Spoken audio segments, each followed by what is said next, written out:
थोड़ा थोड़ा ही बताऊंगा, पूरा डिटेल में नहीं बताऊंगा। जैसे कि सबसे पहले बात की जाए यहाँ पर ना, find the two unit vector each of which is perpendicular to both. जो परपेंडिकुलर है दोनों पर, किस पर है, u और v पे। जब भी कोई एक वेक्टर दूसरे वेक्टर पे परपेंडिकुलर होता है ना, जैसे a परपेंडिकुलर है b पर तो इक्वल टू 0, ये रूल है उसका, ये फॉर्मूला बनता है, यानी a dot B is equal to 0। बस तुमको ये लगाना है। लेकिन यहाँ पर ना, जैसे कि सबसे पहली बात तो कौन सा वेक्टर है हमको पता नहीं, जो u और v दोनों पर परपेंडिकुलर हो रहा है।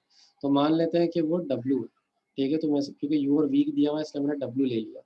ओके, मान लेते हैं w का जो बोलते ना वेक्टर है वो क्या क्या है, उसके पोजीशन वेक्टर वो है a of i plus b of j plus c के। यहाँ तक समझ में आया। और ये दोनों पे ही परपेंडिकुलर है। किस किस पे परपेंडिकुलर है, मान लेते हैं कि ये u पे भी परपेंडिकुलर है एंड v पे भी परपेंडिकुलर है। तो हम क्या करेंगे, एक एक करके चेक करेंगे, यानी w into you, w dot U. Sir इधर पर W है क्या? जब मुझे नहीं मिला तो मैंने खुद अपनी मर्जी से, अपन एज्यूम करते हैं ना x ले लेते हैं, जैसे कभी कभार जब कुछ नहीं मिलता तो x ले लिया, मान लो यहाँ पे लेट लगा देता हूँ। तो मेरे ख्याल से अब तुम्हारा कंफ्यूज होगा, वहां पे मैंने उसे ए बी सी लिख दिया, उसकी जगह पे अपन एक्स वाई जेड भी लिख सकते थे, मैंने ए बी सी लिख दिया, कोई फर्क नहीं पड़ता, ठीक है। फॉर्मूला क्या है चेक करने के लिए परपेंडिकुलर का, w डॉट u, दोनों का डॉट प्रोडक्ट करना रहता है, डॉट मल्टीप्लीकेशन। ओके, याद रखना वेक्टर में डॉट और क्रॉस दोनों में जमीन आसमान का फर्क होता है। तो यहाँ पे मैंने क्या किया, दोनों का डॉट किया। अब डॉट का मतलब क्या है, W का मतलब क्या है, यहाँ पर W का मतलब है A of I B of J C of K, right. U और V तो ऊपर दिया हुआ है, तुम देख सकते हो, क्वेश्चन में ही दे दिया। तो मैं क्या करता हूँ, सबसे पहले W का लिखता हूँ, वो है A of I plus B of J plus C of K। बीच में क्या है, बीच में डॉट है। U का क्या है, तुमको दिख रहा है ना साइमा, U का क्या है, वो क्वेश्चन में ही दिया हुआ है, वो है हाँ sir. 2 of I plus J 2i plus j minus 2k 2k। Equal to 0। Okay, अब इसके बाद क्या होगा, जाहिर सी बात है, इसके बाद ना जब भी ऐसे डॉट डॉट प्रोडक्ट का रूल क्या बोलता है पता है क्या, ये जो अंदर के जो टर्म होते हैं ना, जैसे i और i को आपस में तुम मल्टीप्लाई कर दो, तो i के कोएफिशिएंट और इस i के कोएफिशिएंट आपस में मल्टीप्लाई होंगे तो क्या होगा, व्हेन 2 मल्टीप्लाई बाय a, तो बदले में हमको क्या मिलेगा, 2a ऑफ कोर्स।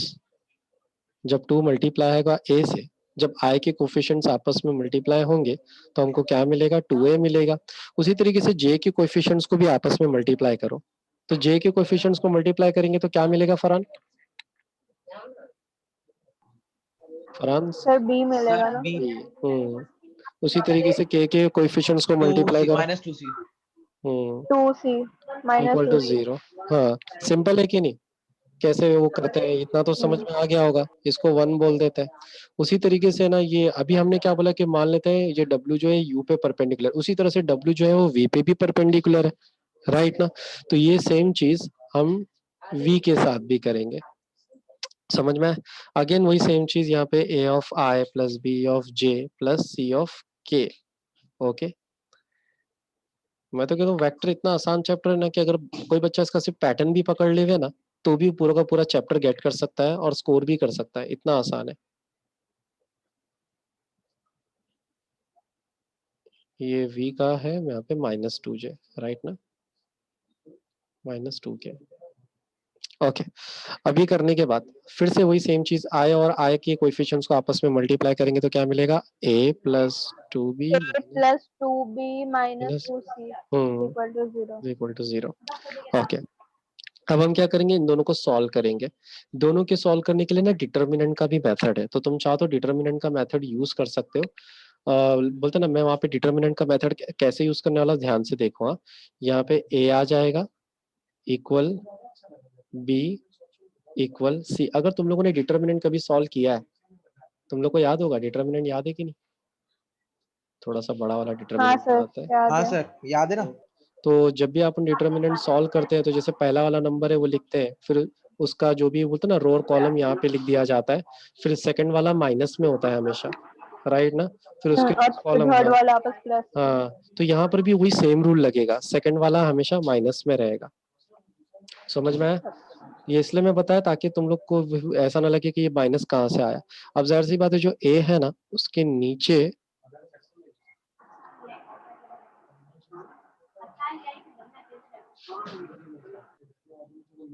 ऐसे नीचे, तो नीचे क्या है देखो यहाँ पर ए है, ठीक है, तो ए की जगह पर ए को छोड़कर, एक्चुअली ए को छोड़कर ये है तुम्हारा 1 और ये है तुम्हारा 2, ठीक है। तो जो जो तुमको दिख रहा है ए को छोड़कर वो लिख लो। तो जैसे ए को छोड़कर हमको क्या दिख रहा है इन दोनों में, यहाँ पे भी बी है, यहाँ पर भी बी है, यहाँ पे सी है और यहाँ पे भी सी है। तो यानी इन इक्वेशन से, इन दोनों ही इक्वेशन से तुमको ए को छोड़कर बाकी चीजें लिख देनी है। तो ए को छोड़ के अगर बाकी चीजें लिखूंगा तो यहाँ पे बी के साथ क्या है, 1 है, और नीचे वाले बी के साथ क्या है, 2 है। समझ में आया? यहाँ पे सी के साथ क्या है, -2, यहाँ पे सी के साथ क्या है, -2। ओके, सेम जो हमने अभी ए के साथ किया ना, बी के साथ भी वैसे ही। इन दोनों इक्वेशन में ना बी को छोड़ के बाकी अल्फाबेट के कोएफिशिएंट लिख दो। किसको छोड़ के, बी को छोड़ के बाकी अल्फाबेट्स, बाकी जो अल्फाबेट है उनके कोएफिशिएंट लिख दो। तो ये क्या हो जाएगा, 2 1। सबको समझ में आ रहा है ना ये 2 और 1 कहाँ से आ रहा है? हाँ फरहान, साइमा के कुछ डाउट आ रहा है तो इधर ही पूछ लो। समझा सर। समझ में आ रहा है ना साइमा तुमको भी, कैस, कुसुम और अरमान? उसी तरीके से सी का क्या आएगा बता सकते हो? हाँ सर। सी का क्या आएगा, सी के अल्फाबेट को छोड़ के बाकी अल्फाबेट के कोएफिशिएंट पे ध्यान दो। तो ये हो जाएगा अगेन 2 सर 1 1 2 1 2, बस हो गया। अब करना क्या है, क्रॉस मल्टीप्लीकेशन। इसको क्रॉस मल्टीप्लाई करो वही माइनस वाले रूल के साथ। तो बता सकते हो क्या आएगा अगर क्रॉस मल्टीप्लाई, जैसे डिटर्मिनेंट में करते थे। तो क्या आएगा डिटर्म, इसको क्रॉस करेंगे तो देखो ना, -2 मल्टीप्लाई बाय 1 -2। सर -2 + 4, तो कितना नहीं हो जाएगा, -2 हाँ +4 राइट, बराबर। तो कितना हो जाएगा, 2। 2 आएगा यहाँ पर। समझ में आया? सबको समझ में आ रहा है ना यहाँ पे 2 कैसे आया? हाँ ओके, यहाँ पर कितना आएगा, सर उधर b/2। b/2, क्योंकि डेफिनेटली नीचे जो वैल्यू आएगी वो माइनस में सर आएगी, तो माइनस में -b/2। नहीं b आएगा सर। देखो मैं माइनस बता कट गया। देता हूँ। ये जो है ना, जब इसको सॉल्व करोगे तो ये हो जाएगा -4 अच्छा बीच हाँ में, हाँ हाँ, समझा समझा ठीक है। समझा। तो जाहिर सी बात है यहाँ पे हो जाएगा -2 और ऊपर भी ऑलरेडी -b, तो माइनस माइनस कैंसिल हो जाएगा। ओके, और सी का कितना आएगा, /3। सी का 3। ओके, कहानी यहाँ पर खत्म नहीं हुई। चलो हमने इतना तो फाइंड आउट कर लिया। अब मैं क्या बोलता हूँ, लेट के सारे, अब हमको फाइंड क्या करना है वो भी बता देता हूँ। हमको ना एग्जैक्टली जो उसने बोला था ना, find the 2 unit vector each of which perpendicular, हमको ना एक्चुअली वो 2 यूनिट वेक्टर्स फाइंड करने। ओके, और उस तरह अगर फाइंड करना है तो 2 यूनिट वेक्टर मतलब इन शॉर्ट उनकी 2 वैल्यूज होने वाली है, 2 डिफरेंट टाइप की वैल्यू। तो वो हम कैसे ढूंढेंगे जरा ध्यान से देखना। तो यहाँ पर इतना होने के बाद उम्मीद करता हूँ यहाँ तक के स्टेप समझ में आ गए होंगे। सिंपल है ना यहाँ तक? हाँ सर। हाँ सर। अब आगे क्या करना है, ये जो हमको मिला है ना, मान लेते हैं कि ये के है या लामड़ा है, जो भी तुमको अच्छा लगे वो ले लो। किसी डाइजेस्ट में के दिया रहता है, किसी में लामड़ा दिया रहता है, तो तुम अपने हिसाब से जो चाहे वो ले सकते हैं। तो हमारे केस में हम लोग लामड़ा ले लेते हैं।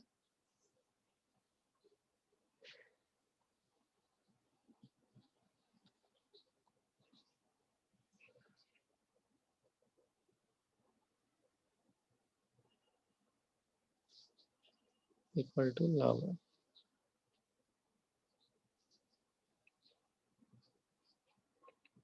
यहाँ पर क्या था, यहाँ पे जो भी था। ओके, इसके बाद क्या करेंगे, जाहिर सी बात है अगर मैं बोलता हूँ a/2 ये सब इक्वल है लामड़ा के, तो मैं बोल सकता हूँ कि a/2 लामड़ा है, राइट। इसका मतलब a/2 is equal to lambda, right ना। इसका मतलब मैं 2 को यहाँ पर भेज भी सकता हूँ, राइट ना। तो अगर मैं 2 को यहाँ पर भेज दूंगा तो कैसा दिखाई देगा, a is equal to 2 lambda, right. हाँ फरहान? हाँ सर। सबको समझ में आ रहा है ना? उसी तरह से b is equal to 2 lambda, उसी तरीके से c is equal to 3 lambda. मैंने क्या थोड़ा सा शॉर्टकट किया, चलेगा ना? ये समझ में आ रहा है ना सबको? हाँ अब एक बात बताओ, यूनिट का मतलब क्या होता है? सर 1। यूनिट मतलब एक। हाँ, यूनिट का मतलब तो 1 ही होता है, राइट। सिंस हमने वो यूनिट वेक्टर, हमने एज्यूम किसको किया था, हमने W को एज्यूम किया था कि वो यूनिट वेक्टर मान लेते हैं कि W है। तो सिंस हमारा जो W है वो एक यूनिट वेक्टर है, यूनिट वेक्टर का अब भी तुमने क्या बोला, 1 होता है, यानी इसका जो मैग्नीट्यूड आएगा वो 1 ही आने वाला है, राइट ना। अब देखो अगर यहाँ से ये हटाना है, इस मॉड को हटाना है, तो हम क्या करते हैं, स्क्वायरिंग बोथ द साइड करते हैं, यही करते हैं कि नहीं, राइट ना। और अगर तुम लोग को फॉर्मूला याद हो तो under root of A square plus B square plus C square, तो यहाँ पे ओमेगा की जगह डायरेक्टली तुम A square plus B square plus C square, क्योंकि रूट तो हट जाएगा अगर तुमने स्क्वायरिंग बोथ द साइड किया तो। ये सबको समझ में आया ये स्टेप, साइमा, फरहान? हाँ सर समझा। समझा ना। हाँ सर। तो जाहिर सी बात है, A square plus B square plus C square, तो A square plus B square, तो what is A square by the way, W को चेक करो तुमको मिला क्या एग्जैक्टली हमको तो ये मिला है ना, ये 2 लामड़ा और ये 2 लामड़ा 3 लामड़ा, हमको तो ये मिला है, हाँ राइट ना। सर। ए की जगह ए बी सी की ये वैल्यू मिली, तो डाल दो ना इसको इसकी जगह पे, तो क्या हो जाएगा, अगर ए की जगह पे मैं 2 लामड़ा डालूंगा तो कितना आएगा, ये हो जाएगा 4 4 लैम्डा। लामड़ा स्क्वायर, ये हो जाएगा 4 लामड़ा स्क्वायर, और ये कितना हो जाएगा 9 lambda square equal to 9 lambda square. हाँ। अब जरा ऐड करो इन सारे लामड़ा लोग को, ये सारे लामड़े अगर ऐड हो जाएंगे तो कितना हो जाएगा, 17 lambda square. 17 lambda square equal to 1, जाहिर सी बात है तुमको जो आंसर मिलेगा वो होगा 1/17, स्क्वायर रूट लगाओगे तो कितना हो जाएगा, ये हो जाएगा प्लस माइनस 1/√17, राइट ना। समझ में आया। हाँ मुझे लगता है कि यहाँ पर हमको हमारा आंसर मिल गया। अब इस लामड़ा की वैल्यू को सबके अंदर सब्स्टिट्यूट कर दो, तुम सब्स्टिट्यूट कर दोगे तो तुम्हें ए मिल जाएगा, बी मिल जाएगा, सी मिल जाएगा, तो हो गया ना, तुमको तुम्हारा आंसर मिल जाएगा, राइट। तो जैसे ए की वैल्यू क्या हो जाएगी बता सकते हो फरहान, यही होगी 2/√17। प्लस माइनस लगा के, प्लस माइनस 2/√17, उसी तरह से सी की वैल्यू प्लस माइनस 2/√17। अगर आई जे के फॉर्मेट में भी लिखना है तो कोई मुश्किल नहीं, बस यहाँ पे आई जे के एक साथ लिख दो लगाकर। समझ में आया कि आई जे के फॉर्मेट में लिखना है तो कुछ ऐसा लिखना होगा, प्लस माइनस 1/√17 ब्रैकेट के अंदर, ये हो जाएगा 2i plus 2j, right, plus 3k, right ना। एक ही बात है कि नहीं, अगर मैं इस फॉर्मेट में लिखूँ तो जैसा तुमको ठीक लगे तुम वैसे फॉर्मेट में लिख सकते हो। क्या ये समझ में आया तुम सभी लोगों को। हाँ सर। इसका ऑल्टरनेटिव मेथड जो दिया है वो बहुत आसान सर है। हाँ बोलो। इसमें और कुछ स्टेटमेंट या कुछ नहीं लिखना है ना, बस इतना ही नहीं, करना है। कुछ लिखने की जरूरत नहीं, बस हो गया तुम्हारा काम। जो लास्ट में ऐसे आंसर आते प्लीज उनको ऐसे पेंसिल से हाईलाइट कर देने का कभी भी। ओके। ओके। इसकी जो ऑल्टरनेट मेथड है वो बहुत ज़्यादा आसान है, ओके, क्योंकि अगर से आसान हो जाता है, पता है कैसे, ध्यान से देखो, ये तो अब बहुत आसानी से हो जाएगा। कैसे, यहाँ पर बोल रहा है कि A bar and B bar are the 2 vectors perpendicular to each other, यानी ये दोनों एक दूसरे पर परपेंडिकुलर है, राइट। तो उसी के बेस पे बोल रहा है कि साबित करके देखो। बुक के पीछे आंसर देखने का कोई सेंस ही नहीं बनता, क्योंकि हमको आंसर डायरेक्टली ये दिया हुआ है, बोला कि ये प्रूफ करके दिखाओ कैसा हो सकता है। तो ये मैं कैसे प्रूफ कर सकता हूँ, देखो ए और बी एक दूसरे पे परपेंडिकुलर है, इसका मतलब क्या है कि ए इज परपेंडिकुलर, थोड़ी अच्छी राइटिंग में लिखने की कोशिश करता है, A is perpendicular to B, right ना। तो इसका मतलब क्या हो गया, अगर परपेंडिकुलर वाला कंडीशन याद है ना, क्या है, A dot B is equal to 0, यही था ना। जब दो वेक्टर एक दूसरे पे परपेंडिकुलर होते हैं तो हम यही फॉर्मूला यूज करते हैं डॉट का, यही यूज किया था ना हमने पहले भी, फरहान साहिमा। हाँ सर। हाँ सर। बस तुम्हारा काम काफी आसान हो गया। यहाँ से पकड़ो अब एलएचएस को, तो एलएचएस क्या है, A plus B the whole square है, राइट ना। A plus B the whole square का फॉर्मूला क्या है, A square plus 2ab plus B square, बस डिफरेंस ये है कि ये वेक्टर ठहरा, ये वेक्टर लगाने के चक्कर में देखो क्या हो गया, यहाँ पे वेक्टर लगाता हूँ। सर पर अपन को ये a+b द होल स्क्वायर करने की क्या जरूरत है। क्योंकि हमको ये एलएचएस आरएचएस प्रूफ करना है, इसलिए हमको इसकी जरूरत है। अच्छा हाँ। तो तुम देख सकते हो कि यहाँ पे ये 2ab है, ab का मतलब क्या होता है, ए डॉट बी, यानी ए डॉट बी की जगह मैं क्या बोल सकता हूँ, 0, तो इसकी जगह पे 0 बोल सकता हूँ, मैं बोल सकता हूँ। हाँ सर बोल सकते हैं। तो ये हो जाएगा ए स्क्वायर बी स्क्वायर। उसी तरीके से ये हो गया चलो LHS का पार्ट। अब RHS को भी इसी तरह से प्रूव करो, तो ये हो जाएगा a minus B the whole square, same चीज वही a square minus 2ab, sorry minus है ये, प्लस बी स्क्वायर, सेम चीज। इसकी जगह पे भी 0 बोल दूंगा तो क्या फर्क पड़ेगा, आना तो वही चीज है। सर ये RHS है ना? ये RHS है। ओके, तो फ्रॉम LHS एंड RHS हम लोग बोल सकते हैं कि yes they both are same, right ना? ऐसे बोल दो फ्रॉम 1 and 2, ठीक है, from 1 and 2 we get, sir a square minus b square होएगा ना वो? a square minus 2ab plus b square. नहीं, उसके फॉर्मूला नीचे उसका नीचे आंसर। बिल्कुल नहीं, देखो ना a डॉट b है बरोबर, ये तो 0 होने वाला है। अब 0 पे माइनस लगे प्लस लगे क्या फर्क पड़ता है, राइट? अच्छा हाँ। और वैसे भी a minus B the whole square का फॉर्मूला क्या है, a square minus 2ab plus b square, यही फॉर्मूला है ना। करना क्या है,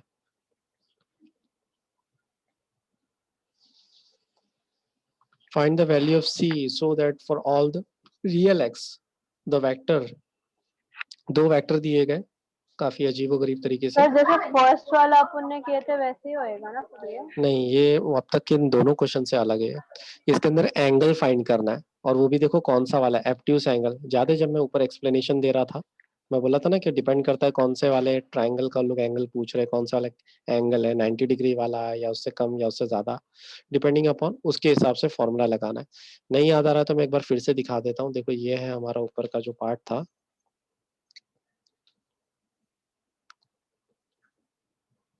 देखो ये सॉल्ड के ऊपर, प्रोजेक्शन के भी ऊपर, ये याद आया तुम लोगों को? देखो, तो हमको इस बार ये वाला फॉर्मूला लगाना है, कौन सा वाला, ये रहा है ट्यूस का थर्ड वाला है। तो बस लेस देन इक्वल टू 0 बोलना है। तो चलो ये वाले फॉर्मूले को लगाया जाए, ठीक है? तो चलो देखते हैं कैसे लगेगा। समझ में आया ना कौन सा फॉर्मूला पिक करना है? हाँ सबके सर समझ फॉर्मूले गया। फॉर्मूले एक जैसे ही है, बस वो लेस देन 0 बोलना है, ग्रेटर देन बोलना है, वो कैसे? तो यहाँ पे एप्ट्यूज बोला है उसने, तो हमको समझ आना चाहिए कि वहाँ पे मतलब लेस देन 0 ही रहने वाला है।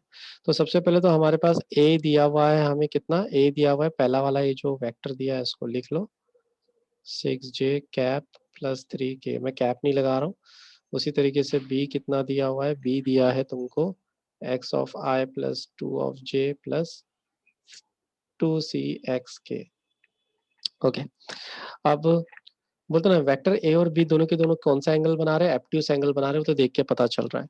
तो और तो यहाँ पर हम लोग जो फॉर्मूला है वो किसका इस्तेमाल करेंगे, cos theta is equal to, ऊपर मैंने फॉर्मूला दिखाया था, तो फॉर्मूला एकदम सिंपल है, ए डॉट बी अपॉन दोनों का मॉड भी निकालना है, यानी दोनों का मैग्नीट्यूड भी निकालना है। ओके, दोनों पे बार लगाना मत भूलो सब पे। और याद रखना यहाँ पे निशानी कौन सी रहेगी, लेस देन इक्वल टू 0 वाली, याद है ना? लेस देन इक्वल टू 0 वाली, क्योंकि एप्ट्यूज है। हाँ अगर सर। राइट एंगल होता तो इक्वल, ओके, एक्यूट रहता तो ग्रेटर, ठीक है? अब करना कुछ नहीं तुम लोग को, बस इसको सॉल्व करना है। इसको सॉल्व कैसे करेंगे, जाहिर सी बात है हमको ना यहाँ पर मैग्नीट्यूड की इतनी खासा जरूरत नहीं है। बोलते ना ये मैं यहाँ पर एक और सिंप्लीफिकेशन कर देता हूँ, क्योंकि उसने एंगल फाइंड करने तो बोला नहीं है हमको। ओके, ये जो तीनों मैग्नीट्यूड है हम इक्वल के उस तरफ फेंक देते हैं, मतलब लेस देन के। तो हमको सिर्फ इतना सा फाइंड करना है, ए डॉट बी फाइंड करना है। उम्मीद करता हूँ ए डॉट बी को कैसे सॉल्व करना है ये तो तुम लोग को पता ही होगा। आई के कोएफिशिएंट को आपस में मल्टीप्लाई करना रहता है, राइट ना? जे और जे के कोएफिशिएंट को मल्टीप्लाई करना रहता है, ऐसे ही करते हैं ना जब भी डॉट प्रोडक्ट करते हैं तो। हाँ फरहान, साइमा? हाँ सर अभी तो हाँ करे। सर। हम्म, तो चलो करके बताओ क्या होगा इसका। ए बी को अगर अपन डॉट प्रोडक्ट करें तो क्या आएगा, यहाँ पे भी एक्स है यहाँ पे भी एक्स है, तो क्या हो जाएगा, एक्स स्क्वायर, राइट ना? उसके बाद वाला यहाँ पे माइनस, यहाँ पे 6j और ये 2, तो कितना हो जाएगा 12। उसी तरीके से 3 2 जा कितना हो जाएगा 6cx, राइट ना? या एक्स सी भी बोल सकते हो, तो मैं बोल देता हूँ 6xc। उप्स, कुछ ज्यादा ही मैंने बीच में निशानी तो खा ही गया, 6 एक्स सी लेस देन 0। ओके, ध्यान से देखोगे तो तुमको एक क्वाड्रेटिक इक्वेशन जैसे दिखाई देगी, राइट ना? वैसे ही दिख रही है ना, इसको थोड़ा सा अरेंज कर लेते हैं। हाँ सर। पर इसको तुमको एग्जैक्टली क्वाड्रेटिक जैसा सॉल्व करने की जरूरत नहीं है, पता है क्यों? ओके, मल्टीपल वेज है इसको सॉल्व करने के। सबसे पहले तो यहाँ पर जो a का कोएफिशिएंट है ना, जो a का कोएफिशिएंट है वो 0 से छोटा रहने वाला है, बिकॉज एब्ट्यूस एंगल बोला गया है यहाँ पर, इसलिए। तो तुम डायरेक्टली बोल सकते हो कि a जो है वो 0 से छोटा है। और दूसरा वाला जो पार्ट है ना, वो फाइंड करना है अपने को, तो वो कैसे करेंगे उस पर ध्यान देना। तो ये बहुत आसान है। दूसरा पार्ट अगर फाइंड करना है तो तुमको सिर्फ नेचर ऑफ फ्रूट फाइंड करना होगा, यानी बी स्क्वायर माइनस 4ac वाला ये फॉर्मूला याद है क्या? बी स्क्वायर माइनस 4ac, हाँ सर। बस ये वाला सॉल्व कर दो, तुम्हारा काम हो जाएगा, वही और ना, कुछ नहीं वो करना। x is equal to minus B plus minus under root वाला, वही ए वाला है। स्क्वायर तो ये माइनस सिर्फ, 4ac अपॉन हाँ, 2 तो है। सिर्फ अंडर अंडर रूट वाले का पार्ट यहाँ पर उठा के लेना है और उसी को सॉल्व करना है। तो इसके अंदर अगर मैं सारी वैल्यू सब्स्टिट्यूट करूँ तो बता सकते हो क्या क्या? What is B? फरहान तुम बता सकते हो व्हाट इज बी इस इक्वेशन को देख के? एक्स सी सी सी सी है सिर्फ, 6 भी तो है बेचारा। बी हाँ sir 6c 6c the whole square minus 4, A की वैल्यू क्या है? ए की वैल्यू तो सिर्फ सी है, राइट ना? तो मैं सिर्फ सी लिख देता हूँ। और सी की वैल्यू क्या है? -12। देखो जब अल्फा, माइनस 2। जब ऐसे अल्फाबेट सेम होते तो कंफ्यूजन होता है ना। अभी यहाँ पे फॉर्मूले मजबूरी थी हमारी, यहाँ पे सी तो लिखते ही अपन, और ऑलरेडी हमारे क्वेश्चन में भी सी, तो कंफ्यूजन होने के चांस बढ़ जाते हैं। ये रीजन है कि हम अलग अलग टाइप में लेते हैं। खैर यहाँ पे मैं इक्वल नहीं लगाता हूँ, यहाँ पे मैं लेस देन 0 तो बोल ही रहा हूँ। ओके, इसको सॉल्व करोगे तो क्या आएगा? ये हो जाएगा 36c², राइट ना? और इसको सॉल्व करेंगे तो कितना होगा? 12 4 जा 48 बरोबर। इसके बाद क्या कर सकते हैं? जाहिर सी बात है, अगर इन दोनों में से मैं सी कॉमन निकाल लूं, अगर इन दोनों में से मैं सी कॉमन निकाल लूं तो ये हो जाएगा, ये कुछ ऐसा दिखाई देगा, सी अंडर ब्रैकेट 36c प्लस 48, ऐसा ही हो जाएगा ना? हाँ सर। क्या और भी कुछ कॉमन निकल सकता है तो बता दो, इन दोनों में से कुछ और कॉमन निकल सकता है? सर दोनों सेम टेबल में जाता है ना 12 हाँ, तो 12 तो निकल सकता है, तो चलो निकाल लेते हैं। ओके, ये हो जाएगा 12c अंडर ब्रैकेट कितना हो जाएगा? 12 3 जा, राइट ना? यहाँ पे सी, और यहाँ पे कितना? 12 4 जा, कितना होता है? बस हो गया तुम्हारा काम। अब यहाँ पे दोनों को स्प्लिट कर लो जैसा अपन फैक्टर में करते हैं। तो सी की जो एक वैल्यू है मुझे मिल रही है, एक तो सी इज लेस देन 0। अब ये सी लेस देन 0 कैसे हुआ? डेफिनेटली अगर मान लो इक्वल होता तो 12 को तो तुम लोग फेंक ही देते ना 0 के पास, वो बेचारा 0 ही होने वाला था। सही बात है कि नहीं? एंड दूसरी वैल्यू जो मिल रही है हमको सी की, वो है 3c plus 4 less than 0, right ना? +4 को उस तरफ भेजेंगे तो -4 हो जाएगा, तो हो जाएगा -4/3, राइट ना? इस चीज को अगर रेंज के फॉर्म में लिखना हो मुझे, रेंज में, तो मैं कैसे लिख सकता हूँ रेंज में? मैं बोल सकता हूँ कि जो सी है ना वो दोनों के बीच में आता है, समझ में आया? इस रेंज में आता है। तो रेंज में लास्ट में इस तरह से लिख देने का, जो दो रेंज मिलेगी ना उसके बीच में सी को डाल देने का है, लेस लेस कर देने का। मुझे कैसे पता चला कि लेस की सिंबल लेना है? एब्ट्यूस एंगल की वजह से, ठीक है? तो लेकिन वो तुम लोग चाहो तो रिफर कर सकते हो, उसके अंदर जरूरत से ज्यादा शॉर्टकट दिया हुआ है। रिलायबल को रिफर करोगे तो ज्यादा बेटर है इन क्वेश्चंस के केसेस में। तो मैं क्या कहता हूँ, सबसे पहले, ठीक है, हमको वेक्टर क्या दिया हुआ है? हमको तो ये P I Q J plus R K दिया हुआ है। तो अगर मैं इनकी ये पी और क्यू आर की जगह पे वैल्यूज डाल दूं ना, तो ये कुछ ऐसा दिखाई देगा। कैसा दिखाई देगा? 2i plus 3j plus 4k, right ना? ऐसा दिखाई देगा। तो हम क्या बोलते हैं पता है क्या? हम बोलते हैं कि काम करते हैं, इसकी जगह पर ना ये मान लेते हैं कि ये जो पूरा है ना इक्वल टू कोई अल्फाबेट ले लो, जैसे के ए, जो तुमको लेना है वो ले सकते हो। मैं फॉर एग्जांपल ए ले लेता हूँ इस बार, ठीक है, ए बार ले लेता हूँ क्योंकि वेक्टर ले रहा हूँ, लेट। ओके, उसके बाद क्या, तुम लोग को प्रोजेक्शन रूल याद है? अगर नहीं याद तो मैं बता देता हूँ कि स्केलर प्रोजेक्शन का रूल क्या था। स्केलर प्रोजेक्शन, ये प्रोजेक्शन कहाँ से पता चला, इस वर्ड से पता चला मुझे, ठीक है। स्केलर प्रोजेक्शन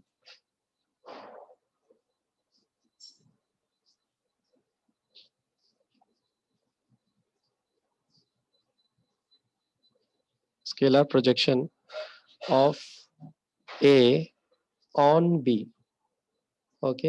हमारे ए का बी पर कैसा होगा, तो हमारा ए के बी पर कैसा होगा, उसका फॉर्मूला है A dot B upon mod B, okay, which is equal to, definitely which is equal to A dot B, okay. ये फॉर्मूला है, गिवन है, ऊपर चाहो तो देख सकते हैं, ठीक है।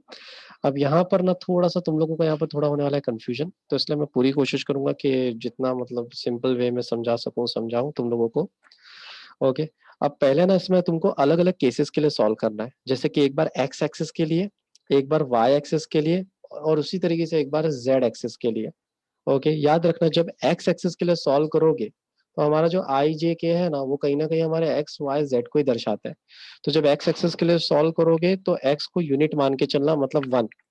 जब वाई के लिए सॉल्व करोगे तो यानी जे को तुम 1 मान के चलना, बाकियों को 0 मान लेने का। उसी तरीके से जब के की बात आएगी तो के को 1 मान लेना, बाकियों को 0 मान लेना। इस तरह से जब भी मतलब यूनिट होता है, यूनिट, इसको यूनिट वेक्टर ऑफ बोलते हैं ना, एक्सेस अलोंग बोलते हैं, यानी उस एक्सेस के ऊपर जो चल रहा है उसी का सिर्फ वैल्यू लिखा जाएगा, उसी का यूनिट लिया जाएगा, बाकी का नहीं। फॉर एग्जाम्पल पहले का मैं करके बताता हूँ, ताकि शायद तुम लोग को देखोगे तो ज्यादा बेटरली समझ पाओगे। जैसे कि फर्स्ट वाले का, तो फॉर एग्जाम्पल जैसे फर्स्ट वाले का अगर मैं करता हूँ, तो जैसे कि एक्स एक्सेस, तो यहाँ पर जो है एक्स एक्सिस के हिसाब से मैंने क्या बोला, जो हमारा आई है वो किसको प्रोजेक्ट करता है, एक तरह से एक्स एक्सिस को, राइट ना। और ए क्या है हमारा, ए हमारा ऊपर गिवन है कि नहीं। तो बस तुमको करना कुछ नहीं, इसको यहाँ पे ऐसे डाल देना। ए की वैल्यू क्या है हमारे केस में, 2i plus 3j plus 4k। और जो आई है हमारा इस केस में, देखो हमारे पास एक चीज गिवन है, बाकी चीज गिवन नहीं, मतलब बाकी सब कितने क्या है, बाकी सब की वैल्यू क्या रहेगी, 0 0। और आई की वैल्यू यहाँ पर कुछ नहीं दिया हुआ है, तो आई के साथ क्या है, मतलब 1 है। इस तरह से भी समझ सकते हो कि आई के साथ कुछ नहीं दिया हुआ है, मतलब आई की वैल्यू क्या है, 1 है। कुछ नहीं दिया तो कॉमन सेंस है ना, 1 है, राइट ना। 1 से तो जो भी मल्टीप्लाई का 1 है, राइट साइमा, साइमा, फरहान, कैस, कुसुम। हाँ सर। हाँ सर। हाँ तो सर। जाहिर हाँ सी बात सर। है, डॉट का रूल क्या है, डॉट मल्टीप्लीकेशन का रूल क्या है, डायरेक्टली आई का कोएफिशिएंट आई के साथ मल्टीप्लाई होता है, यही रूल था ना डॉट का। तो ये वही चीज करनी है तुमको, 2 को 1 से मल्टीप्लाई कर देना, तो 2 को 1 से मल्टीप्लाई करो, प्लस यहाँ पे जे तो दिया हुआ है नहीं, के भी दिया हुआ है नहीं, तो 3 को मल्टीप्लाई कर दो 0 से, प्लस 4 को मल्टीप्लाई कर दो 0 से, तो तुमको क्या आंसर आएगा, 2 आएगा। समझ में आया। अब यही सेम चीज, ठीक है, किसके लिए करना है, वाई एक्सिस के लिए करना है। तो वाई एक्सिस के लिए करोगे तो कितना आएगा, मतलब मैं यहाँ पर वो लिख कर बता देता हूँ कि इस बार जब वाई एक्सिस के लिए लिखोगे तो ए बार इंटू जे, इस तरह से लिख देना। तो क्या हो जाएगा यहाँ पर, ए की जगह पे 2i plus 3j plus 4k, okay, multiply by J, okay. Definitely I भी मिसिंग है, के भी मिसिंग है, मतलब 0 0, तो क्या बचेगा यहाँ पर, सिर्फ 3 बचने वाला है, राइट ना। एंड सिमिलरली जब लास्ट में तुम ये z एक्सिस के लिए करोगे तो वहां पर क्या बचेगा, सिर्फ k की वैल्यू बचेगी, विच इज 4। मैं शॉर्टकट कर रहा हूँ यहाँ पर, तो 4 ही बचेगा, राइट ना। तो देखो घूम फिर के वही तो बच रहा है, 2 3 4 यही बच रहा है ना, राइट। हाँ साइमा, फरहान। हाँ सर। लास्ट में करना कुछ नहीं है, बोल देने का कि सम ऑफ लेंथ, ठीक है, of projection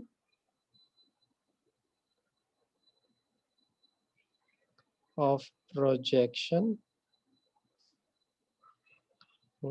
of A bar, यानी जो भी तुम्हारा ए बार है उसके ऑन को जो कोऑर्डिनेट्स मिले हैं हमको एक्सेस पे, ऑन कोऑर्डिनेट ऑन एक्सिस, तो वो क्या क्या मिले हैं, वो है उनका अगर सम करेंगे मतलब इस तरह से, तो तुमको मिलेगा 9। तो प्रूफ हो गया, समझ में आया। बस इतना ही सॉल्व करना है तुम लोगों को।